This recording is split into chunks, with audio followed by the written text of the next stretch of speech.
Welcome to Lesson 1 of this series on the Sermon on the Mount. I'm Dr. Richard, and I'm so glad that you can join us as we learn from this short but very profound section of Jesus' teaching.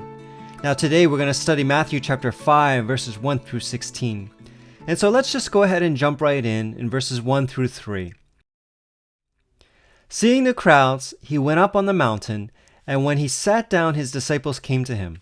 And he opened his mouth and taught them, saying, Blessed are the poor in spirit, for theirs is the kingdom of heaven. Now the passage begins with Jesus seeing the crowds.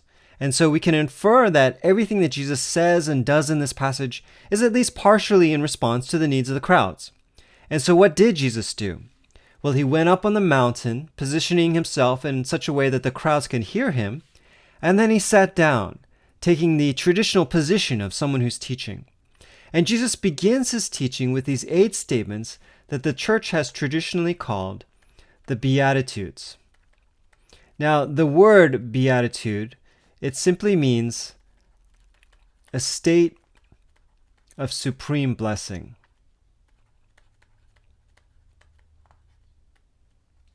And so there are these 8 Beatitudes of Jesus that describe what this state of blessing looks like. Now, what Jesus is doing, he's painting a picture of reality, and he's calling it the kingdom of heaven.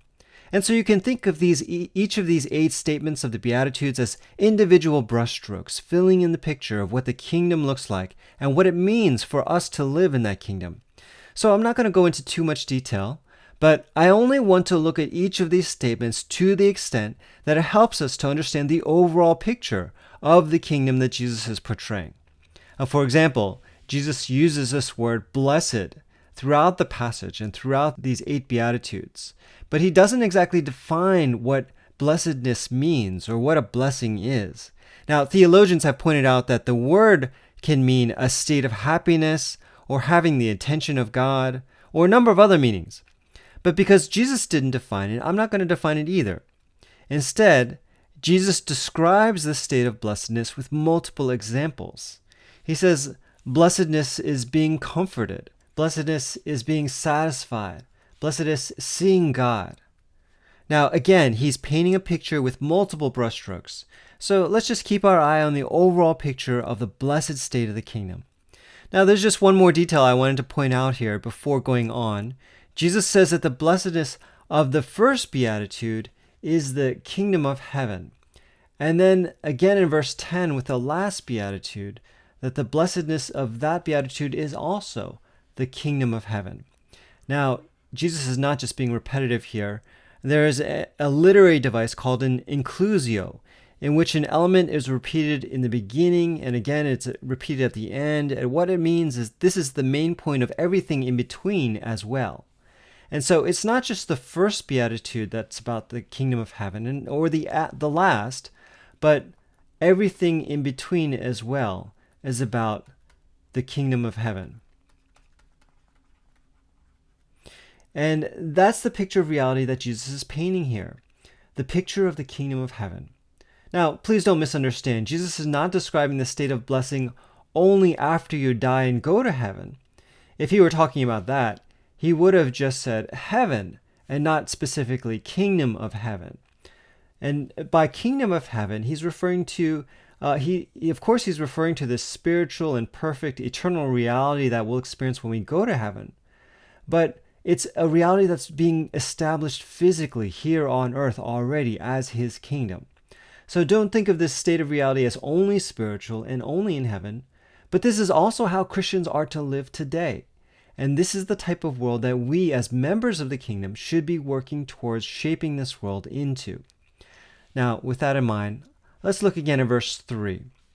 Blessed are the poor in spirit, for theirs is the kingdom of heaven. Now, when we think of poor in spirit, most of us immediately jump to this spirit part of it. We imagine the Christian who has an attitude of devotion and worship to God. But when Jesus says poor in spirit, we might often forget the poor part of that statement. For most of us, myself included, we can't really understand how hard it is to be poor.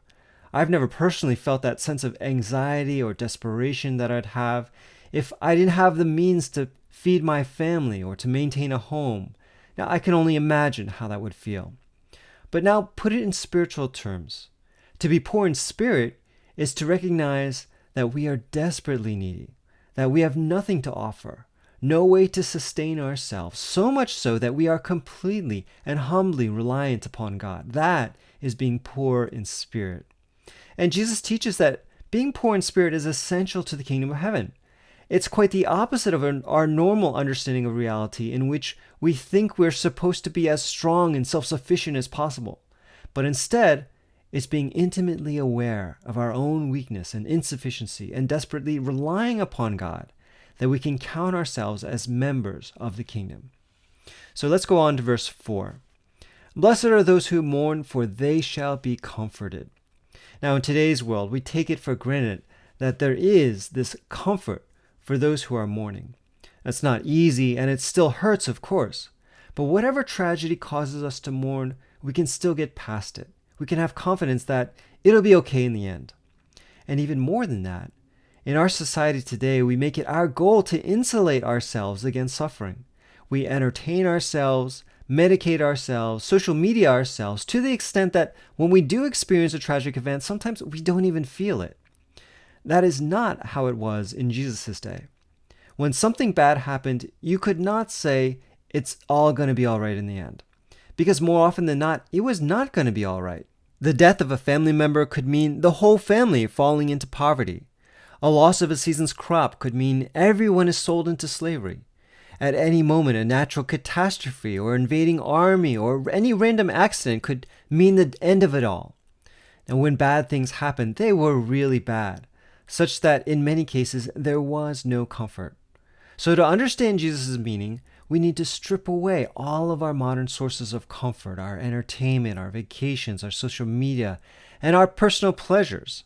We need to strip away our safety nets, our savings accounts, our insurance policies.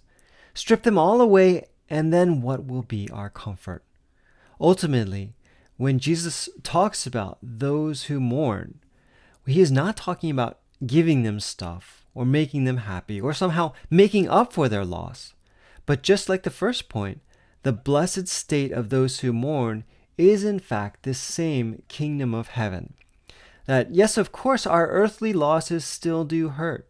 And when we face tragedy, it's appropriate to mourn. But in the kingdom, we mourn with the comfort that all is not lost. That ultimately we are in this blessed reality of the kingdom of heaven that can never be taken away from us. Now let's go on to verse 5. Blessed are the meek, for they shall inherit the earth. Now there are very few job applications today that would put meekness as a positive character trait. This world values those who have strength, who take initiative, who are outspoken, who, when they want something, they go out and get it. These are all traits that are valued in this world. But the value of Jesus' kingdom is meekness. By meekness, Jesus is not saying that we should all just be doormats and roll over in submission to the world. But in Jesus' kingdom, there are those with true power who choose not to exercise it. That is true meekness. How many times can we think of when Jesus, with all of his power, restrained himself from exercising it? For example, if we think of Jesus' greatest, most celebrated accomplishment, it was not the calming of the storm or the cleansing of the temple or the casting out of demons. His greatest accomplishment was submitting to his enemies and allowing them to put him on the cross. And for that, Jesus inherited the earth and allows us to inherit it as well. Let's go on to verse 6. Blessed are those who hunger and thirst for righteousness, for they shall be satisfied. Now, when you think of this hunger and thirst, and compare it to being poor, as Jesus started off with, being poor in spirit, hunger and thirst can be similar to poverty in the sense of feeling one's own lack and relying upon God to be filled. In another sense, though, you could also think of hunger and thirst as a desire for more. For example, you could be incredibly wealthy, but still have a hunger and thirst for more wealth and never be satisfied. And so in the kingdom, there are those who hunger and thirst for righteousness. It's more than just feeling their lack of righteousness, but it's a desire for more and more righteousness. There's the personal righteousness and thoughts and deeds and attitudes that we desire to have more and more in our lives. And there's also the desire for more righteousness in society, the hunger to see justice for the oppressed, and the thirst to see societal corruption corrected. And Jesus is promising that for those who want it, they will achieve that righteousness, so much so that they will be utterly filled with it. They will be satisfied. Now, before we go on to the second half of these 8 Beatitudes, let me go back to what I said in the beginning. My goal in looking at these statements of Jesus is not just to examine the details of each one, but it's to see them as individual brushstrokes so that we can take a step back and get a better view of the whole picture. So let's look at the big picture now. The one characteristic that these first 4 Beatitudes describe is the lowliness of people in the kingdom. And so I'm going to call this the low reality of the kingdom. What I'm talking about, those who are poor, those who mourn, those who are meek, those who are hungry, these are all lowly characteristics expressing our lack of one thing or another. So if you imagine this line in the middle as a state of neutrality, not too much and not too little, Jesus is painting a picture of the kingdom of heaven where everyone is in this low state of reality, lacking way below zero. And not only is that state of lowliness a good thing, it is the ultimate blessing. So here's the real problem with this view of the kingdom of reality. We don't want to be lowly. We don't want to be lacking. We don't want to be poor or mourning or meek or hungry. In fact, it's not only that we fail at living according to these characteristics of Jesus' kingdom, but we do everything within our power to live in the opposite way. We do everything that we can to avoid being poor and mourning and meek and hungry. Instead, we try with all of our might to be wealthy and secure and powerful and abundant. And it's not just us as individual Christians, but if you look at the trend of the church in America today, it can't be characterized as poor and mourning and meek or hungry. Quite the contrary, the church is working very hard to build God's kingdom in America, but it's building it through wealth and security and power and abundance. Why is it so hard for us as individuals, even for the church, to embrace this state of lowliness that Jesus is describing? Think about your own experience. Think about a time when you have been brought low, when you have been humbled. It was probably not because you chose to be lowly, but because someone in power forced you to be lowly. Because according to the reality of this world, it's the ones with power who are blessed, and everyone else is brought low. But in the reality of Jesus' kingdom, that's not how he operates. He doesn't force us to be low, but he acknowledges those who are already lowly in character, and he continually lifts them up. That is the choice that Jesus puts before you. Either you depend on your own strength and work and success and try to make your own blessing, or you depend on Jesus' strength and work and success, and he gives you his blessing. That is the low reality of the kingdom. But even if we now understand the low reality of Jesus' kingdom in the first half of the Beatitudes, it still may not be so appealing for us. So let's go on and look at the high reality of Jesus' kingdom as he describes it in the second half of the Beatitudes. Now, by high reality, what I mean is, just as in the first 4 Beatitudes, Jesus pointed to our lack of one thing or another, in the last 4 Beatitudes, Jesus points to our overabundance. And this is the high reality of the kingdom that we have to acknowledge that Jesus describes in the last 4 Beatitudes. For example, in verse 7, "Blessed are the merciful, for they shall receive mercy." Now, in order to be merciful, one must be in a state of abundance of mercy to be able to have mercy to pay for the wrong that someone else has done against him or her. When we give mercy to someone else, it costs us something. Forgiveness is never free. Someone has to pay for it.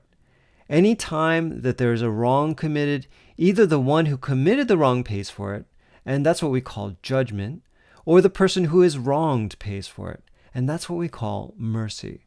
And so it's so hard to be merciful to others, not because we don't want to, but because it's too expensive. And so mercy can only be given out of the abundance of the mercy that we have already received.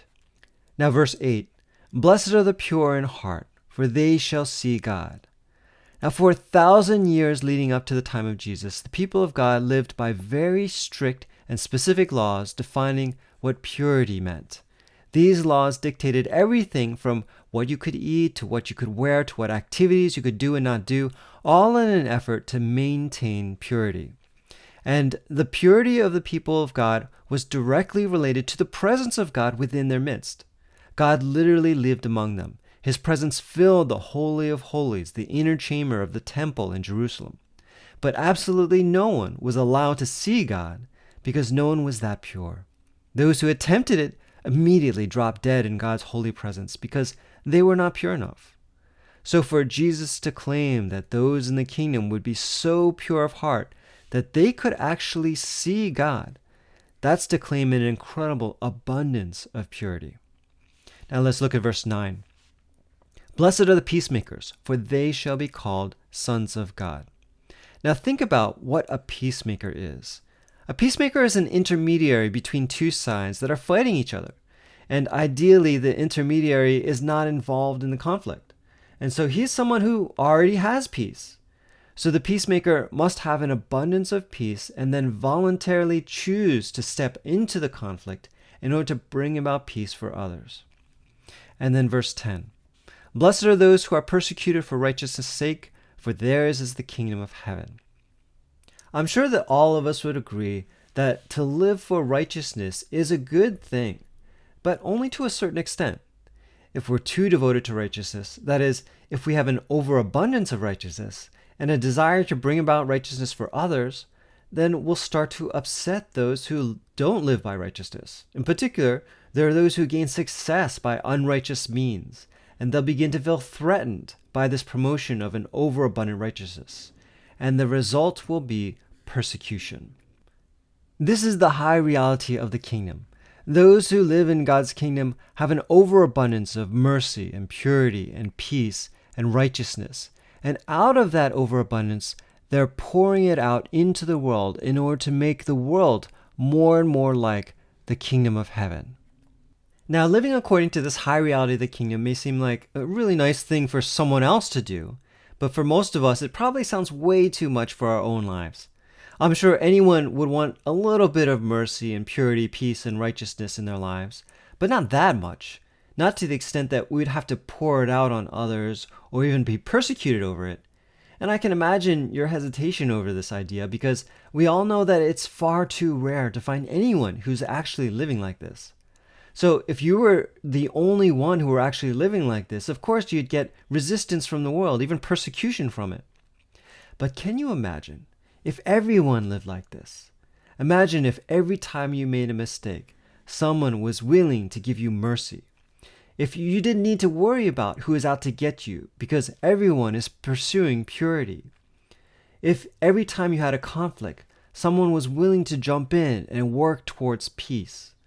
And if you were not the only one living for righteousness, but if everyone were doing it, there would be no one left to persecute you. If everyone lived according to this high reality of the kingdom, it would literally be heaven on earth. And that's Jesus' point. So often, our only motivation to live by mercy, purity, peace, and righteousness is for our own concern to get into the kingdom of heaven. Now, if that's the case, then of course we're only going to shoot for the bare minimum required. But what if Jesus is not teaching you how to get into the kingdom of heaven so that you can experience it one day when you die?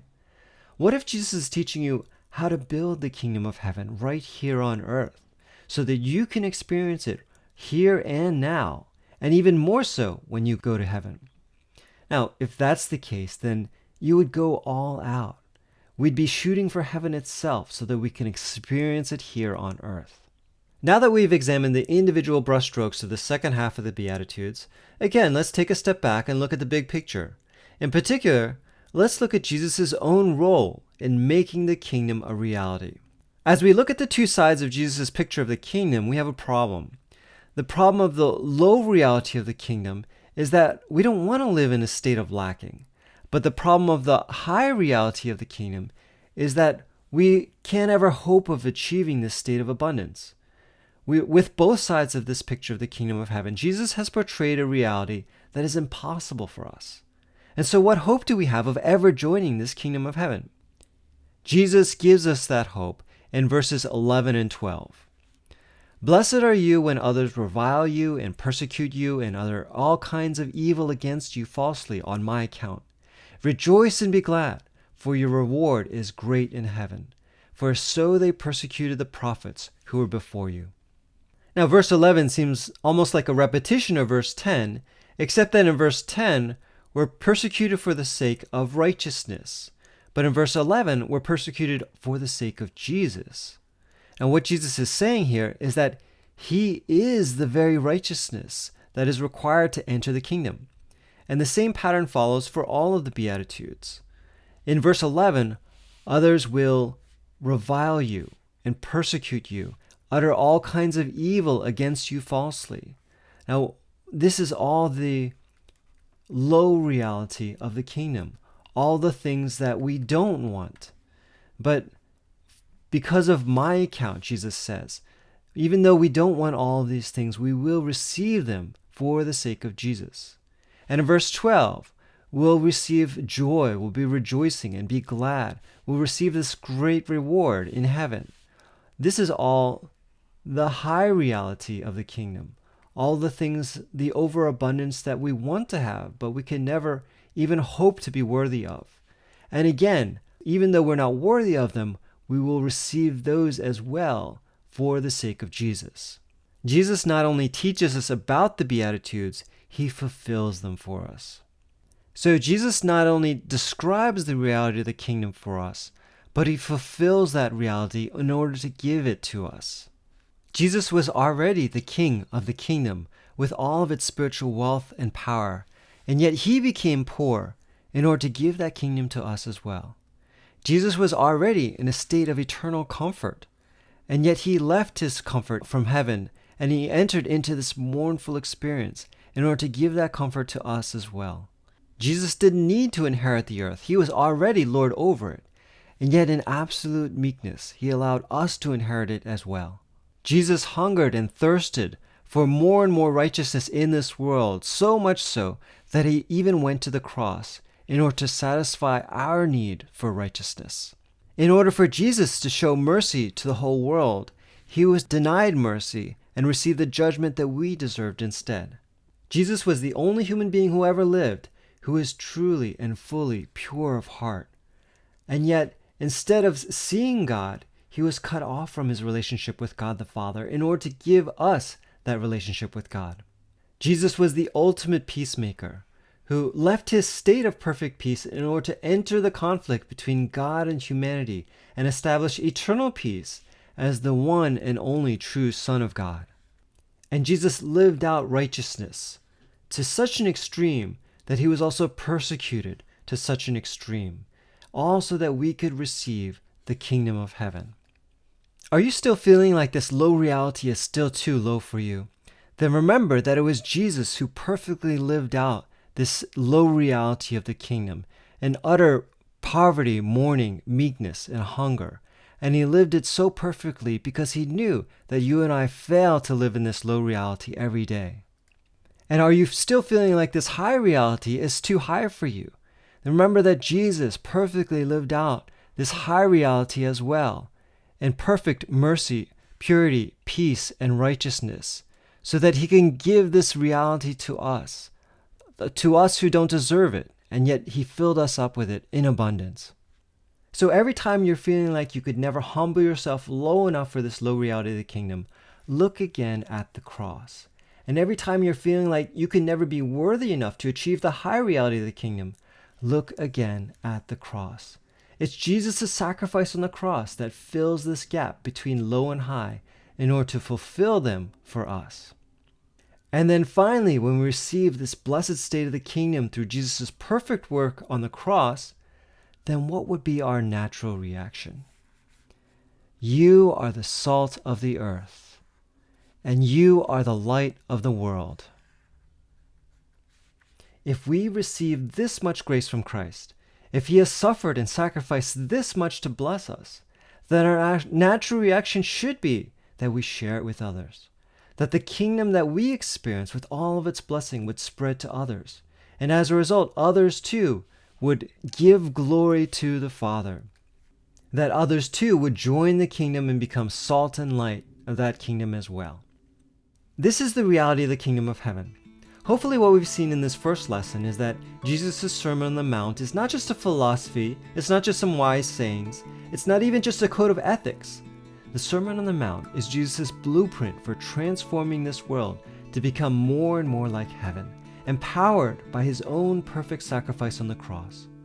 Isn't that the kind of reality that you would want to live in? I hope you join me for the rest of this series as we continue to see Jesus revealing the upside down reality of the kingdom.